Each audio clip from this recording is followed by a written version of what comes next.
নোয়াখালীর ওপেনার হাসান ইসাখালীর সেঞ্চুরিকে টেক্কা দিয়ে বিপিএলে দিনের প্রথম ম্যাচে আলো ছড়িয়েছেন রংপুরের তাওফিদ হৃদয়। তার ব্যাটে চড়েই নোয়াখালীকে হারিয়েছে ৮ উইকেটে। এই জয়ের মধ্য দিয়ে পয়েন্ট টেবিলের ৩-এ থেকে লিগ পর্ব শেষ করল রাইডার্স। আরেক ম্যাচে চট্টগ্রামকে ৪২ রানে হারিয়েছে ঢাকা। ক্যাপ্টেন্সির সাথে ভেন্যু পরিবর্তন আর তাতেই ভাগ্যের পরিবর্তন ঘটেছে রাইডার্সদের। নোয়াখালীর দেওয়া ১৭৪ রানের লক্ষ্যে ব্যাট করতে নেমে হৃদয় ছোঁয়া ব্যাটিংয়ে দাপটে জয়ে লিগ পর্ব শেষ করেছে তারা। রংপুরের শুরুটা ভালো করে মালান সাজঘরে দলীয় ৭৮ রানে। যুক্তরাষ্ট্রের ১ নম্বর জিম চেইন গোল্ড জিম এখন আবারও বাংলাদেশে।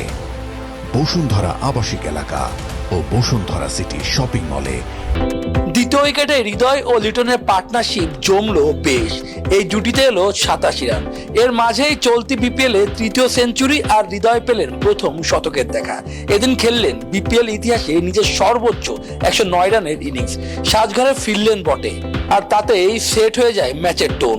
ক্যাপ্টেন লিটন অপরাজিত রইলেন ৩৯ রানে। এর আগে টস হেরে ব্যাট করতে নেমে দলীয় ৩২ রানে সাজঘরে ফেরেন নোয়াখালীর ওপেনার রহমত আলী। প্রমোশন পেয়ে জাকিরও ব্যর্থ।